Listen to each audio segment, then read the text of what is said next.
मौज मस्ती करते करते कब सारा दिन बीत गया पता ही नहीं चला। शॉन को 8 बजे अपने घर जाना था, लेकिन वो लेट हो गया है। अभी रात के 10 बज रहे हैं। गुल्ली कहने लगा, आज तुम यहीं रुक जाओ, सुबह कूड़ा उठाने वाली गाड़ी यहाँ से निकलती है, हम तुम्हें उसमें बिठा देंगे और तुम अपने घर चले जाना। लेकिन शॉन गुल्ली की बात मानने को तैयार ही नहीं है, क्योंकि वो अपने घर में ये बता कर आया था कि वो रात में 8 बजे तक वापस आ जाएगा, इसलिए उसे जाना ही होगा। गुल्ली और गुल्ली शॉन को लेकर उसके घर की तरफ चल दिए। शॉन का घर यहाँ से काफी दूर है, इसलिए गुल्ली को जंगल के रास्ते शॉन को लेकर जाना होगा। ये एक शॉर्टकट है, लेकिन इस जंगल में एक बहुत ही बड़ा खतरा मौजूद है, वो है ग्रैनी का घर। ग्रैनी एक पागल बूढ़ी औरत है। वो जब भी किसी इंसान को देख लेती है तो उसे लकड़ी के पैड से मार मार कर बेहोश कर देती है और फिर उसे अपने घर में ले जाकर बंद कर देती है और कुछ दिन बाद उसका सर उसके धड़ से अलग कर देती है।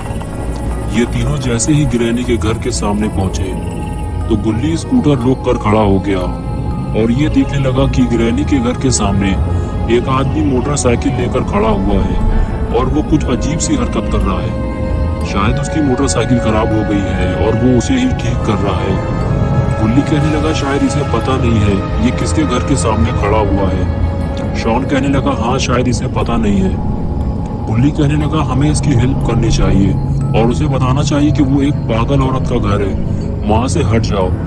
ये कहकर गुल्ली और शॉन उस आदमी की तरफ चलने लगे। ये तीनों उसकी हेल्प करना चाहते थे, लेकिन जब तक ये तीनों उसके पास पहुंचे वो आदमी मोटरसाइकिल से उतरकर ग्रैनी के घर की तरफ जाने लगा और फिर उसने ग्रैनी का दरवाजा खटखटाया। अब गुल्ली और गुल्ली उसकी कोई मदद नहीं कर सकते थे। वो सिर्फ गाड़ी के पीछे छुपकर उस आदमी को देख रहे थे कि अब उसके साथ क्या होने वाला है। क्या ग्रैनी अभी भी जिंदा है या वो अब मर चुकी है? तभी घर का दरवाजा खुला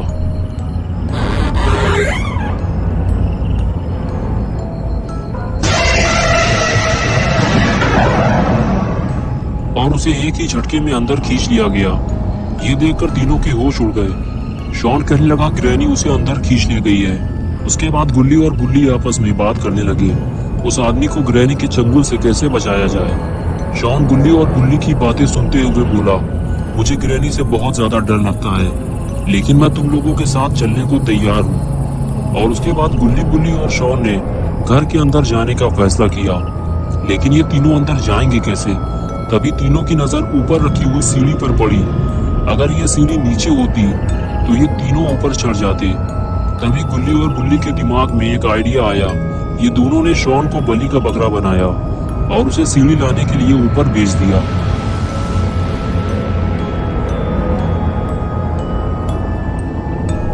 अपना शॉन भी थोड़ा हठीला टाइप का है, इसे ग्रैनी से डर भी लगता है और फिर भी ये सीढ़ी लाने को तैयार हो गया। और ये लो हो गया गुल्ली के ऊपर चढ़ने का इंतजाम। शॉन गुल्ली और गुल्ली से कहने लगा, ये सीढ़ी काफी पुरानी है, एक एक करके ऊपर चढ़ना।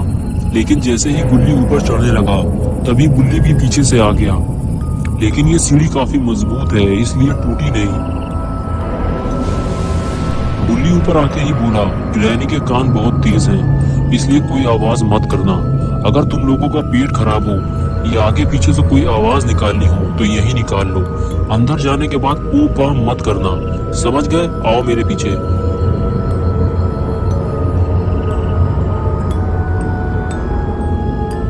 गुल्ली और शॉन को ये लग रहा था कि ऊपर वाला दरवाजा आसानी से खुल जाएगा, लेकिन ऐसा कुछ हुआ नहीं, क्योंकि ये दरवाजा भी अंदर से लॉक है।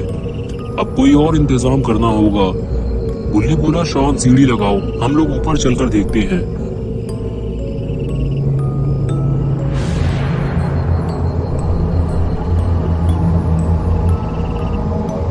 और ये लो हो गया सीढ़ी का इंतजाम। सीढ़ी लगाते हुए शॉन बोला, गुल्ली आओ ऊपर, मैं छत पे जा रहा हूँ। ये कहकर शॉन ऊपर जाने लगा